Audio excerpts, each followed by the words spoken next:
సినిమాపై ప్యాషన్తో చేస్తున్న ఉద్యోగానికి రాజీనామా చేసి కెరీర్లో చిన్న చిన్న పాత్రలు చేస్తూ హీరోగా పేరు తెచ్చుకున్నాడు నటుడు సత్యదేవ్.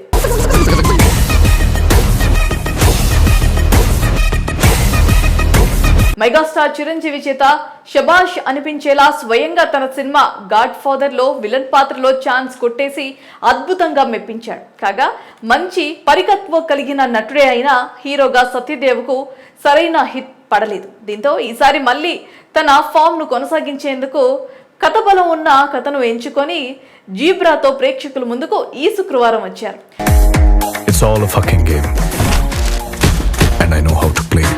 మరి ఈ జీబ్రా చిత్రానికి పెంగ్విన్ ఫేమ్ ఈశ్వర్ కార్తిక్ దర్శకత్వం వహించగా పుష్ప సహనటుడు డాలీ ధనుంజయ్ విలన్ పాత్రలో కనిపించాడు. ఇక ఈ సినిమా ప్రీమియర్ షోస్ ఓపెన్ అవ్వగానే జీబ్రా బాగుందంటూ ప్రేక్షకులు పాజిటివ్ రెస్పాన్స్ ఇస్తున్నారు. అసలు ఈ సినిమా కథనాలు ఏంటో రివ్యూ ద్వారా తెలుసుకుందాం. డబ్బులు వేయాల్సిన అకౌంట్ నంబర్ లో ఒక డిజిట్ 0 అని తప్పుగా టైప్ చేశాడు. నేను కూడా నోటీస్ చేయకుండా ఎంట్రీ చేశాను. ముందుగా సినిమా కథ విషయానికి వస్తే సత్యదేవ్ ఓ బ్యాంకులో పనిచేసే సాధారణ మిడిల్ క్లాస్ ఉద్యోగి.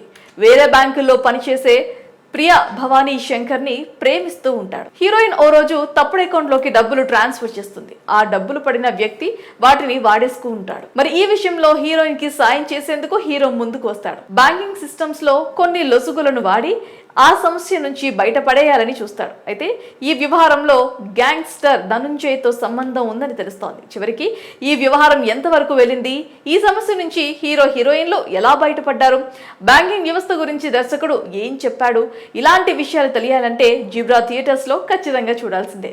ఏంటి పెంట డబ్బు. ఇక సినిమా గురించి విశ్లేషించుకుంటే దర్శకుడు ఈశ్వర్ కార్తిక్ తన మొదటి సినిమా పెంగ్విన్ కి వచ్చిన ఫీడ్బ్యాక్ ను జాగ్రత్తగా పరిశీలించి జీబ్రా విషయంలో చాలా జాగ్రత్త పడ్డాడని అర్థమవుతుంది. జీబ్రా స్క్రీన్ ప్లేను ఎంతో నేర్పుతో నడిపిన విధానం బాగుంది. ముఖ్యంగా సీన్ కంపోజిషన్ విషయంలో తీసుకున్న కేర్ ను మెచ్చుకోవాలి. సినిమా కథలో ప్రతి ప్రేక్షకుడు లీనమయ్యేలా సన్నివేశాలు ఉంటాయి. సినిమాలోని ట్విస్ట్లు, యాక్షన్ సన్నివేశాలు మంచి హైప్ ఇస్తుంది.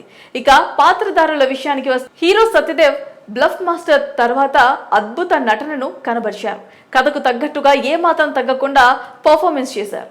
సూర్య పాత్రకి చాలా షార్ట్ ఎమోషన్స్ ప్రదర్శించడం అవసరం. సత్యదేవ్ అందులో సిద్ధహస్తుడు కావడంతో చాలా సునాయాసంగా ఆ పాత్రలో జీవించేశాడని చెప్పుకోవచ్చు. ఇక పుష్పలో డాలీని సైడ్ విలన్ గా మాత్రమే చూపించగా ఈ సినిమాలో హీరో కంటే పవర్ఫుల్ రోల్లో విలన్ డాలీని చూపించారు. ఒక్కసారి సినిమాలో హీరో డాలీ ఏమో అని అనిపిస్తుందట. అంతటి ఎలివేషన్ సీన్స్ కానీ డైలాగ్స్ కానీ వేరే లెవెల్లో ఉన్నాయి. ఖచ్చితంగా డాలీకి ఈ సినిమా తెలుగు మార్కెట్ పెంచుతోంది. మాస్ ఆడియన్స్ సినిమాలో అందరికంటే ఎక్కువగా డాలీ క్యారెక్టర్ కు కనెక్ట్ అయ్యి ఎంజాయ్ చేస్తారు.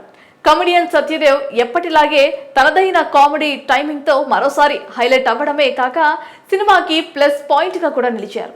సీనియర్ నటుడు సత్యరాజ్ టైమింగ్ తో అలరించగా సునీల్ కాస్త డిఫరెంట్ రోల్లో ఆసక్తికరంగా కనిపిస్తూ ఆకట్టుకుంటున్నాడు. Heroines Priya Bhavani Shankar, Jennifer glamour add చేశారు. మిగతా నటీనటులు అందరూ కూడా పర్వాలేదు అని అనిపించారు. ఇక సంగీత విభాగం గురించి చెప్పాలంటే కేజీఎఫ్ ఫేమ్ సంగీత దర్శకుడు రవి బసూర్ సంగీతం సినిమాకి ప్రత్యేక ఆకర్షణగా నిలిచింది. సన్నివేశాన్ని చక్కగా ఎలివేట్ చేయడంలో రవి నేపథ్య సంగీతం ప్రధాన పాత్ర పోషించిందనే చెప్పాలి. సత్య పునర్ సినిమాటోగ్రఫీ వర్క్ డీసెంట్ గా ఉంది. ఎడిటింగ్ ఈ సినిమాకి మెయిన్ హైలైట్ అని చెప్పాలి.